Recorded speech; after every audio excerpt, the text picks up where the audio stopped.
A brand new luxury RV resort just opened this summer in Skagit Valley. It's the ultimate new gateway to adventure. But what really sets this spot apart? Stick around. We're diving into the story behind this new RV resort. Welcome to RV Out West. I'm Brooks. Based in the Pacific Northwest, my family of four hits the road to explore the best of RV life out west. From hidden gems and epic destinations to helpful tips and real road stories. So grab your coffee and join the journey. Skagit Valley is cradled between the Puget Sound and the Cascade Mountains, a breathtaking tapestry of natural beauty and rich farmlands, known for its iconic tulip fields that pop into color each spring. The region offers stunning views year-round, from the shimmering waters of the Swinomish Channel to the snow-capped peaks of Mount Baker far off in the distance. Rolling pastures, winding rivers, and dense evergreen forests create a picturesque landscape perfect for scenic drives, outdoor adventure, and peaceful retreats. Tucked into these lush landscapes of the Skagit Valley and just minutes from downtown Mount Vernon is the newly opened Town and Country Motor Coach and RV Resort. Here, towering evergreens sway gently overhead and the Cascade Range lingers on the horizon, creating a peaceful base camp for your next adventure. It's the kind of place where morning coffee tastes better under the open sky and friendly waves from fellow travelers feel like a part of the rhythm. Whether you're chasing tulip blooms in the spring, watching bald eagles soar over the valley, or just looking in the stillness of nature, this resort invites you to slow down and settle in. We're excited to welcome Michelle to the show. She is at the heart of Town and Country Motor Coach and RV Resorts guest experiences. An avid Class B RVer herself, she shares a wealth of knowledge with us about her favorite places to go RVing in the Pacific Northwest, as well as what makes this new RV resort so special. Michelle, thank you for chatting with us on RV Out West. Yeah, thanks for having me. I was really excited when I heard from you. Yeah, I'm excited too. So thanks again. Will you please share with us a bit about yourself personally and kind of your own RV history and kind of a little bit about yourself? Yeah. Well, I didn't grow up with an RV. I grew up tent camping, and my dad would take me all over the place. And my stepmom and I had a stepsister, and we mostly went in Washington and Oregon and a little bit in Canada. I remember going up there a bit, and I loved it. Absolutely loved it. The adventures and the memories that I have are kind of what everybody talks about when they're a kid. It was just new and freedom and excitement when we got to go on vacation. I grew up, quickly realized, met my husband, Mike. We've been together forever, married, and we started talking about, the adventuring on dates and different things we like to do. And I said, I'm never sleeping on the ground again. And he goes, Oh, all right, I'll buy a camper. And he said it so fast, I was like, oh, okay, great. So that's kind of how it started. We were dating at that time. He already had a truck, got a camper, and away we went. And we've been, you know, because we are still working, we do anywhere from 4 to 6 days. It's not like we're going long, long vacations, but we've traveled a lot around the Pacific Northwest is kind of our territory, a lot up in Canada. We've met some amazing friends up in Canada, just up there mountain biking and just start talking to them and they've become really good friends. So it's just a lot of fun memories and um I just love to be out in the mountains and hike and we mountain bike and now we got into sprinter vans. So we're hashtag van life. Nice. My Okay. husband got it in his head in about 2018. That time we also had a boat and we decided we better get out of boating because we can't do it all. And he wanted a sprinter van.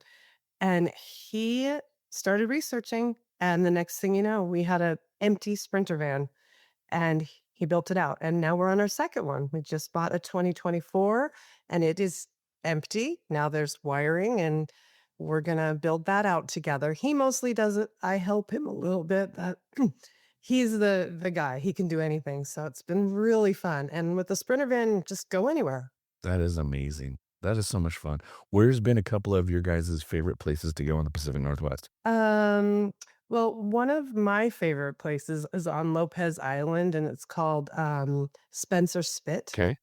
And there is the most beautiful camping area, and it's just called Spencer Spit Resort or RV Park, I think. I just like it because we pull up and each spot is very secluded. You don't even know there's other people there. And sometimes I really like that. There are other times where it it doesn't matter as far as um, if there's neighbors and that's kind of fun and you meet people and you end up sitting around and just hanging out with people that you don't know. We met some really good friends that way. That this particular place, I have a real big place in my heart for Lopez Island. And Mike and I have been going there for about 17 years, 2 to 3 times a Oh, year. wow. Okay. Okay. And some of our friends just bought property out there, and it's just a place that we really, really enjoy.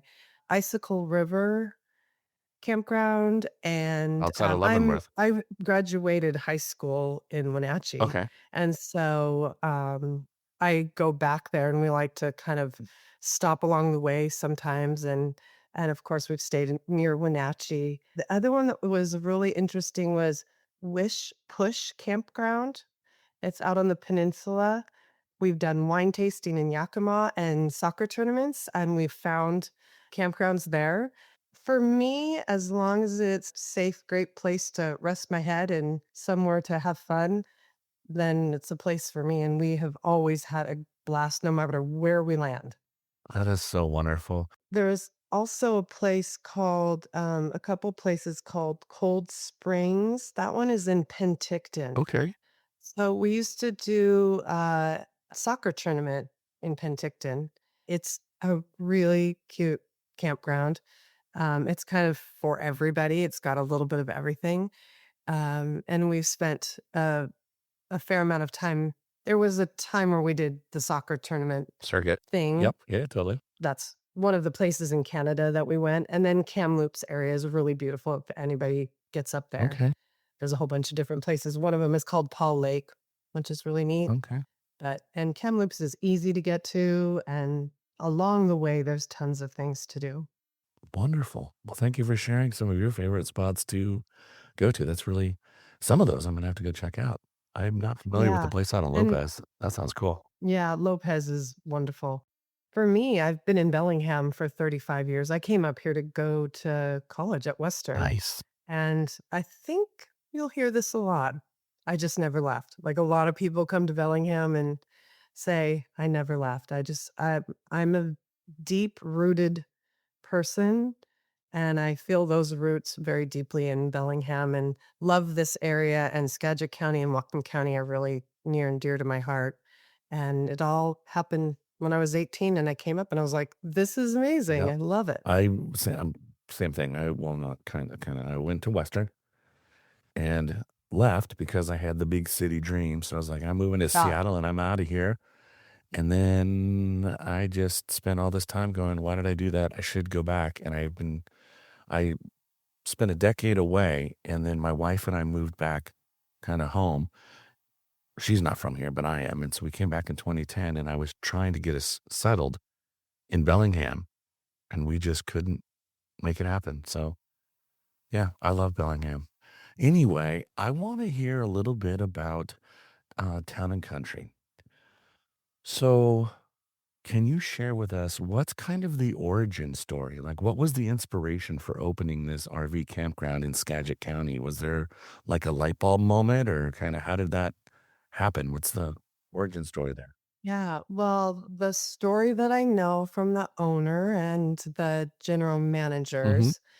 manager, the owner, Tim, is from that area, from Burlington. His family is. He owns some other properties, and owns hotels, or a hotel, I think.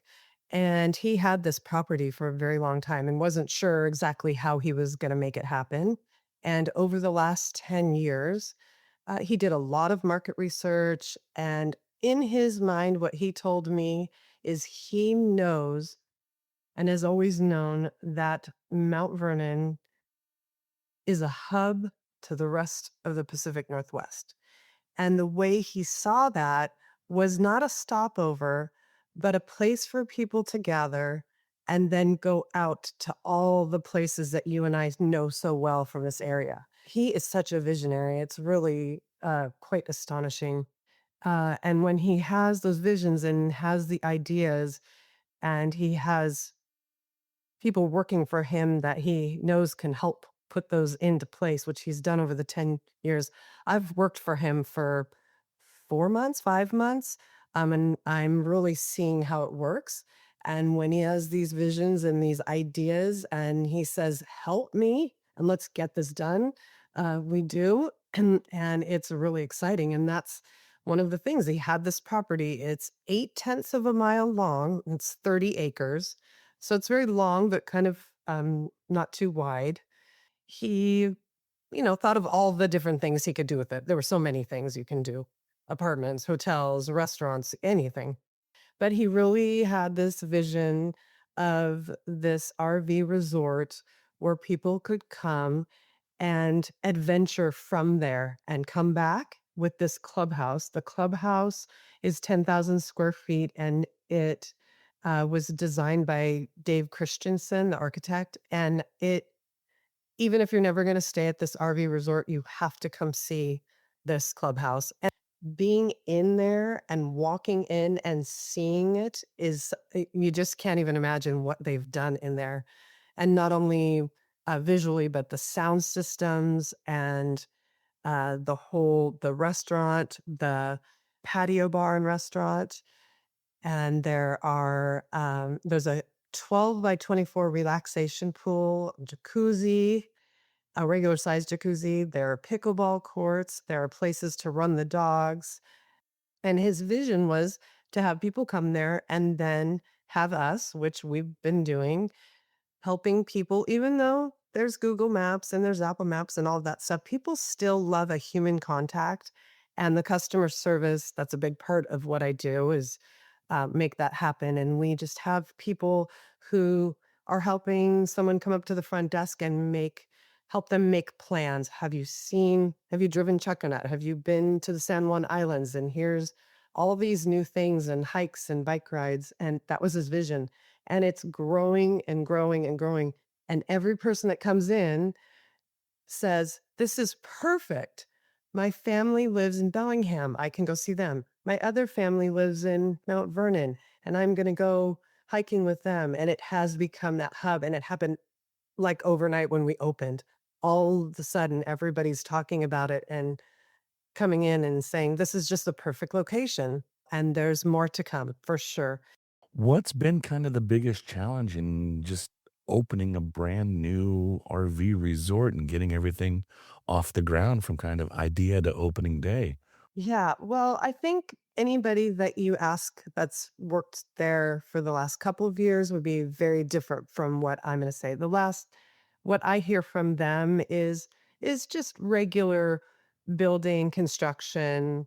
You have to get the permits and all that takes years and years and years and all of that and everybody working together. And I mean, that's a whole nother story, which I wasn't there for, but it's still happening a little bit.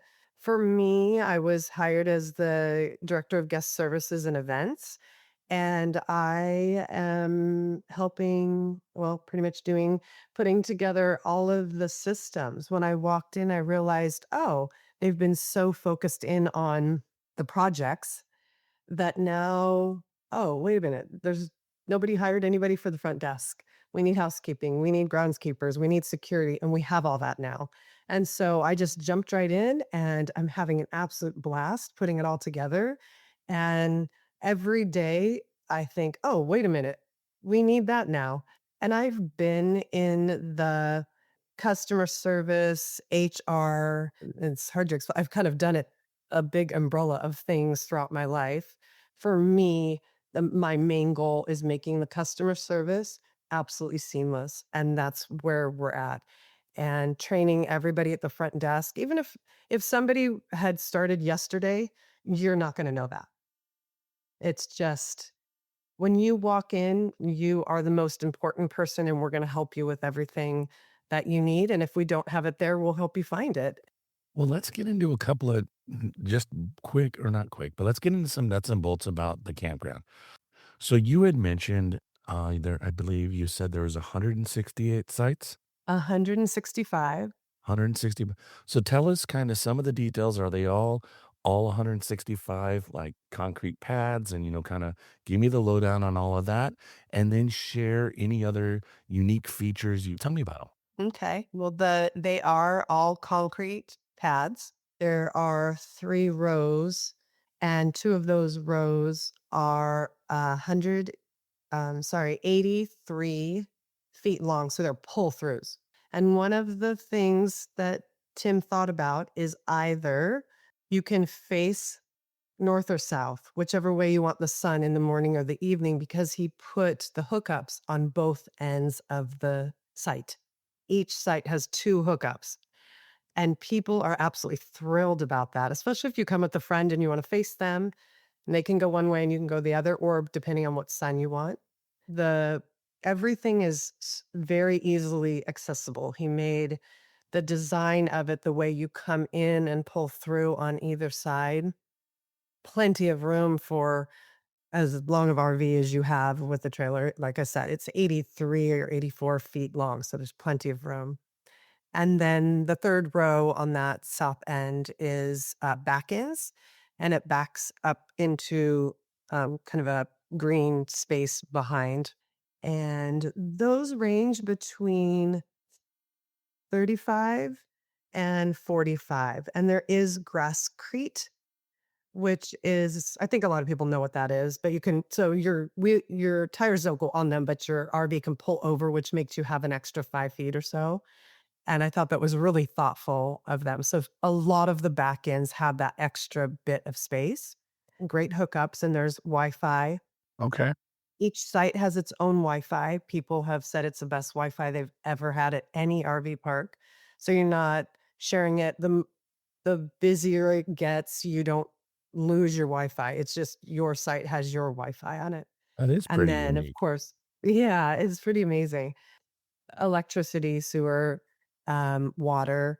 We have you can set your garbage out, between 8 and 10 in the morning, and someone will come up and get it. You won't even know they did it. What about firewood when there's no burn ban? Do you got Yeah, firewood we delivery? just have propane. We just allow Okay, propane. We don't have fire pits. that's fine. In the future, one of those things I was telling you about is, either fire pits. We have this piece of land that's not developed yet, and we're just like I was telling you, soccer Yep. fields and that kind of stuff. And we were just talking yesterday about maybe putting in a big communal fire All pit to fun. start Yeah. with. Yeah. Yeah. Yeah, Yeah. that'll be Fun. fun. But for right now, Propane we're makes just sense. allowing people to have propane fire pits, which people are Right. enjoying. And it makes I think sense. I it's mean, been really, we get fine. burn bans. I mean, so it's like you can't really have Yeah, a wood fire pretty that's much in the summer exactly. anyway. So, Yeah. right. And just the mess of it, Yeah. the smoke. Some people don't like Yep. it, so we're just gonna have it like that. And then on the north end are all back in, Okay. and they're sort of the same length. So you have neighbors on your sides, but back in front. Yeah. You have all that Yeah. space. That's great. Yeah, it's really nice. What have you learned about, I'm going to say yourself or the RV community potentially through this process that's surprised you? A lot of people call last minute, and I was kind of surprised about that. Mike and I do a little bit of last minute because we have a Sprinter van, so we feel like we can almost always fit anywhere or find a place. But I have been surprised. I think words got out that we're new. We've only been open a couple of months and that there are spots. So we've had a lot of last minute just calling and saying, "Hey, I'm 5 minutes away. Do you have a spot? I'm 43 feet long." Yeah, sure. Right now we do. Yep. I have a feeling that's not gonna Right. last very long. We are getting busy. At On Monday, we had 5 day of reservations come in. We started out with 2 reservations, we ended up with 7 arrivals. by 4 o'clock. That's wonderful. And That's so, exciting. That's yeah, actually it's pretty pretty cool. amazing. The reservations, and how tricky it is, and I'm not sure everybody understands how you have someone staying for 2 days, and then you have another person coming in for 5 days, and then you have another person coming in for a month, and moving around and working it out so everybody's happy and everybody's where they wanna be for how long they wanna be is very new to me. That is a the lessons learned, and it's been really fun to learn it, and the reservation platform that we use, ResNexus, is great and helpful in the way you can move people around, but it's a little tricky. I had no idea in all the reservations I've made that the person on the other side of the line is thinking, "Oh boy, okay, where am I gonna put this person? Now I have to move this person." And oh, I those people don't want to be moved because they're with their friends and they asked for this spot. So, are guests allowed when making their reservation to go ahead and site lock? Yes, and that's $35. We are allowing people to do that. And I found right now it's maybe 20% that people are doing that. And I think it's just because they know that we're not super busy, although we're almost getting to that point where, I mean, I would pick, I cite like whenever I can, unless, I mean, I haven't had it be astronomical, but I think $35 is very fair. And that's a one-time fee, right? Just site lock when you make the reservation. It's not $35 a day. It's just 35 Right, right, one just for time the whole for the whole reservation. reservation, yeah, Yeah, I and a always lot of, people that are staying for more than a few days are doing that, or if they come in with family or yeah, I friends. site lock when I'm with family and friends to make sure that we're able to buddy camp and stay close to each other. So I Yeah, I do that's kinda when yeah. I site lock. So we're doing that right now. I don't know if that will change as we get busier and busier and busier because we may have to move people around, but, right now, it's That's available. great. Do you have any funny or unexpected stories from either the construction or early guests or anything kinda that was Let me through the think process? first. Something What? yeah, just a funny or Um, unexpected story of the process. And it's okay if you don't. l You don't feel the Yeah, I'll think for a second. Mm. It's also new to me that it seems like every day is something new and different. Let me think. I mean, I did have um, some people come in that I didn't know that were coming that are best friends with my in-laws, and they walked in, Oh, that's funny. and I was very, very happy Yeah. and surprised, and they were just coming in for a night kind of in between where they had to leave one place and then couldn't get into the other Yep. place, and then when they left, it was pretty cool because they made 2 more reservations for the summertime.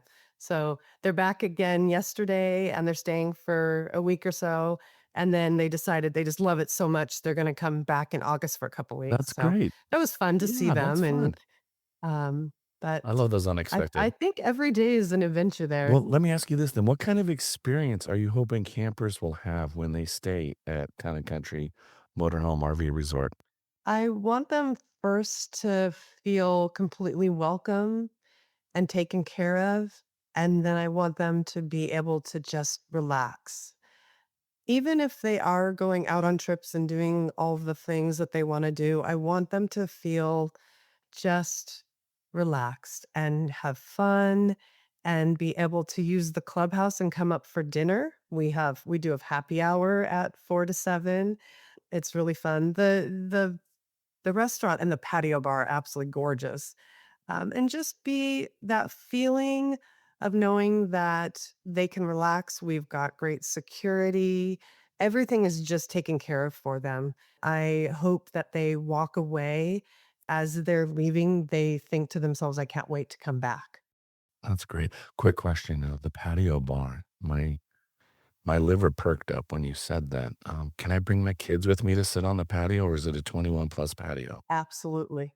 No, it's not. The restaurant is inside and air conditioned, by the way. We Wonderful. had a lot of people up yesterday at 4 o'clock for happy hour because it was so hot, and they were inside, and we have a big screen on and having kids. We put a movie on for the kids yesterday, Perfect. and it was nice and cool inside, and then the patio bar was pleasant because of a little bit of a Yep. breeze, and it is, open to everybody.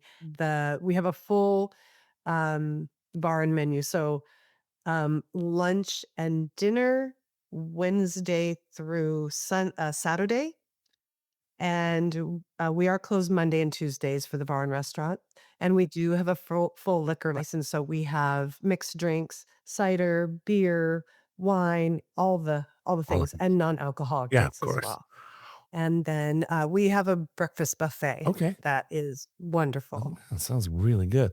And you guys are just going to be perfect for anybody who ever wants to go to the Tulip Festival. You guys are like perfect Yes, we're springboard. getting a lot of Yeah, reservations already for the I can Tulip imagine you Festival. guys would be the perfect springboard for that. It's Well, let me yes. ask you this. What's kind of the vision for the campground, let's say 5 years from now? Have you, you had mentioned that the owner, I think Mark, right? Tim. Tim, you had mentioned that Tim, the owner, is quite the visionary. So, is there anything you can tease us about the vision for the campground, say 5 years from now? What's kind of the, Yeah, I think, there's gonna be a possibility of having weddings out there, music events, like concerts. We're gonna have possibly an ag bar where a barn where we have animals for the kids to come see, ice cream. There's even talk of pie and ice cream. yeah, There's all sorts of things, definitely espresso, but I think the events thing is going to be the biggest, where people are going to be able to do weddings and music events. I've talked already to 4 wedding planners and people who rent yeah. wedding Yeah. things, chairs and tables and all of that, and we're just going to slowly get into that once w if we're able to get the facilities put onto the property for that kind of thing, which is looking pretty good. Well, we are just kind of wrapping up now. So, Michelle, can you tell us where can people learn more about Town and Country Motorhome RV Resort? Where can they learn more and follow along on socials and all of the stuff? Yep, we definitely are on Instagram and Facebook, Town and Country, Motor Coach and RV, as you said.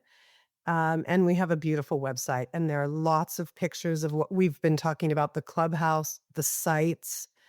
You also can feel free to call. We answer the phone from 8 in the morning till 8 at night. There are lots of people that are knowledgeable that can help you either just get your questions answered or make reservations for you, but you can do it online too. Give that a try and then call us if you have any questions. Hopefully, we'll see everybody. It's just a really fun place. I'm excited to be a part of it. Well, Michelle, thank you so much for taking the time out of your day again. I really appreciate it. And I have really enjoyed talking with you. Thank you. Yeah, thank you. Anytime. Thank you again for listening to RV Out West. If you got value from this episode, please follow the podcast in your podcast app. It's free and it helps the show. Also, give us a follow on Instagram and Facebook to join in on the conversation. One more thing, I'd like to ask each one of you listeners to please share this episode with one person you know, a fellow RVer, someone looking to get into RVing, or a friend and family member who just loves the Pacific Northwest. On next Monday's episode, we chat with Nick and Jess of Lost and Found on Instagram. They are two great Canadians who do a lot of boondocking and explore British Columbia, and they kindly sit down with us and talk to us about some of their favorite places to go in BC. It's a great episode, so be sure to tune in next week as we chat with them. Thanks for listening to RV Out West. Be sure to follow the show so you never miss an episode. And if you enjoyed the show, tell a friend and please leave a rating or a review. It would mean a lot.